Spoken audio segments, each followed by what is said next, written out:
Olá, pessoal! Muito bom ter todo mundo por aqui para mais uma análise. Hoje a gente vai bater um papo sobre o maior camaleão da língua portuguesa. Estamos falando daquela que é, sem sombra de dúvida, a armadilha número 1 para quem encara concursos públicos e provas difíceis. É uma palavrinha minúscula, quase inofensiva, mas que carrega um peso sintático absurdo. Ela consegue mudar completamente a estrutura e o sentido de uma frase. Então, preparem o foco para decifrar o código desse verdadeiro mistério morfossintático. Pensem rápido aí, qual seria a palavra de duas letras mais perigosa da nossa gramática? Acertou em cheio quem pensou na palavra ser. E o grande problema aqui é que errar a identidade dessa belezinha numa análise não é só um escorregão qualquer, é literalmente aquilo que pode custar pontos cruciais numa avaliação, sabe? Para ter uma ideia, a ausência ou a presença de um simples S de plural no final de um verbo depende inteiramente de desmascarar quem é o ser na frase. Bom, para a gente não se perder, aqui vai o nosso mapa de investigação. Primeiro, vamos dar uma olhada no enigma da palavra ser. Depois, a gente passa pela transformação na voz passiva. Em seguida, o grande duelo, partícula A passivadora contra índice de indeterminação do sujeito. Aí chegamos aos usos reflexivo e recíproco e, por fim, a parte integrante do verbo. Então, bora começar. Seção 1. O enigma da palavra ser. Para estabelecer bem a nossa cena do crime, a palavra ser adora camuflar o sujeito da frase. É tipo um disfarce perfeito. Mas a regra de ouro, o pulo do gato aqui, é que o segredo nunca está em olhar fixamente para ela. A gente precisa agir como detetive e interrogar o vizinho mais próximo, que é o verbo. Esse verbo é transitivo direto, é indireto, intransitivo, de ligação? Fazer essa pergunta para o verbo é exatamente o que vai entregar a verdadeira identidade do nosso suspeito. E isso nos leva à seção 2, a transformação da voz passiva. Olha só como as frases sofrem umas mutações visuais bem interessantes. Reparem na matemática sintática. Na voz ativa a gente tem: as mulheres dominaram a sociedade. O verbo dominar é transitivo direto. Quem domina, domina algo, certo? E a sociedade é o objeto direto. Mas quando a gente adiciona o ser para criar a voz passiva sintética, a mágica acontece. Fica dominou-se a sociedade.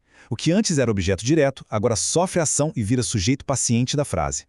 O pronome ser nessa jogada toda é o grande responsável por essa transformação, assumindo o papel de partícula passivadora, a famosa PA. E o mais legal é que essa mesmíssima lógica se aplica aos verbos transitivos, diretos e indiretos, os velhos conhecidos VTDI. Na voz ativa a gente tem: o delegado comunicou as medidas à população. Aplicando o nosso algoritmo para a voz passiva sintética, as medidas viram o sujeito paciente e aí o resultado é: comunicaram-se as medidas à população. Notem uma coisa super importante aqui, a precisão. O tempo e o modo verbal são perfeitamente preservados durante essa metamorfose. O verbo continua intacto lá no pretérito perfeito do indicativo. Para consolidar bem isso na cabeça, vamos repassar as regras de ouro desse algoritmo de transformação. Passo 1. Objeto direto vira sujeito paciente, sempre, sem exceção. Passo 2. A gente precisa preservar o tempo e o modo do verbo original. Passo 3, e esse é vital, o verbo agora tem que obrigatoriamente concordar em número com esse novo sujeito paciente. E o passo 4, na voz passiva sintética, é totalmente proibida a presença do agente da passiva. Dominar esses 4 passinhos é a melhor estratégia para não cair em nenhuma pegadinha de concordância. Agora a gente entra na seção 3, que é o verdadeiro duelo. Partícula passivadora contra índice de indeterminação do sujeito. Chegamos ao coração da nossa explicação de hoje. Colocando esses dois principais suspeitos frente a frente, a diferença fica gritante. De um lado, a partícula passivadora só vai dar as caras se houver um verbo transitivo direto ou direto e indireto, ou seja, ela exige a presença de um alvo direto, que vai acabar virando sujeito. Do outro lado, o índice de indeterminação do sujeito atua naqueles terrenos onde o alvo direto simplesmente não existe, que é o caso dos verbos transitivos indiretos, intransitivos e verbos de ligação. Resumindo, a presença ou a ausência de um objeto direto original é o grande juiz que decide essa partida. Dá uma olhada nesse verdadeiro guia de sobrevivência visual. Essa tabela resume perfeitamente como o tipo do verbo dita o comportamento de toda a frase. Se for PA, o verbo tem que seguir o sujeito paciente. Então, se o sujeito for plural, o verbo obrigatoriamente vai para o plural também. Agora, se for IS, o jogo muda completamente. O verbo fica travado na terceira pessoa do singular, independentemente do que vier depois na frase. Fica blindado, não tem negociação nenhuma. Para não ficar só na teoria, vamos aplicar esse algoritmo em 2 exemplos super clássicos. Na frase vendem-se casas. Quem vende, vende alguma coisa, né? É transitivo direto. Por isso, casas é o sujeito paciente. Como casas está no plural, isso empurra o verbo lá para o plural também. Já na frase precisa-se de médicos, o verbo precisar exige a preposição de, então é transitivo indireto.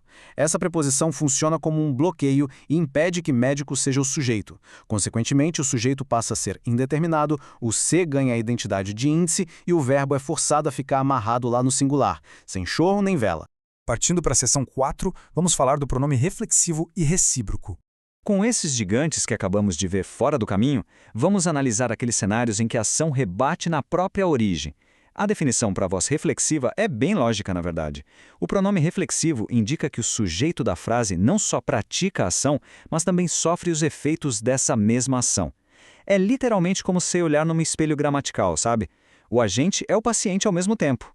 E para tirar a prova real, é só substituir mentalmente a palavra ser pela expressão a si mesmo. Bateu certinho? Então é reflexivo.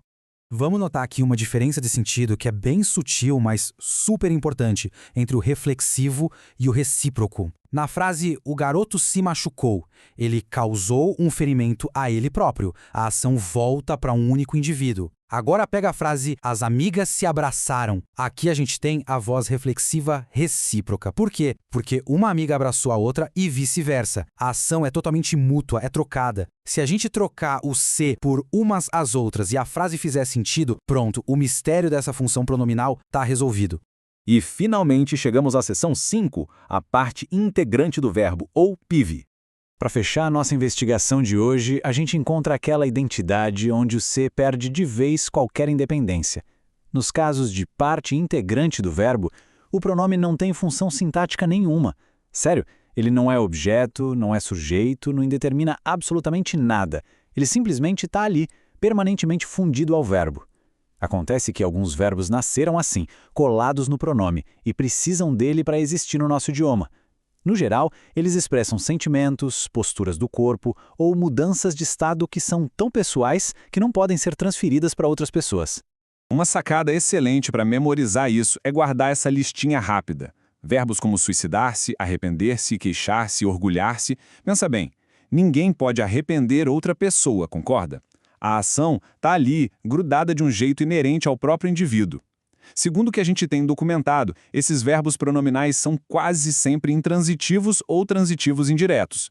E o ser, coitado, está ali só de passageiro, pegando uma carona obrigatória na conjugação para a frase não ficar errada.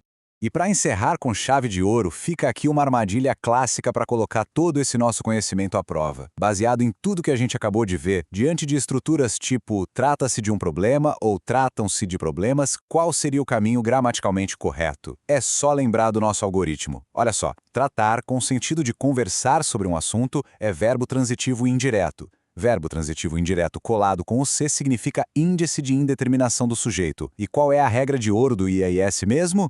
O verbo fica invariável, cravado no singular. Ou seja, trata-se de problemas é a única opção correta, não tem tratam-se. Com essa lógica matemática em mãos, fica muito mais fácil resolver até as questões mais cascudas sobre o tema. Continuem sempre investigando as minúcias da nossa língua e a gente se encontra numa próxima análise.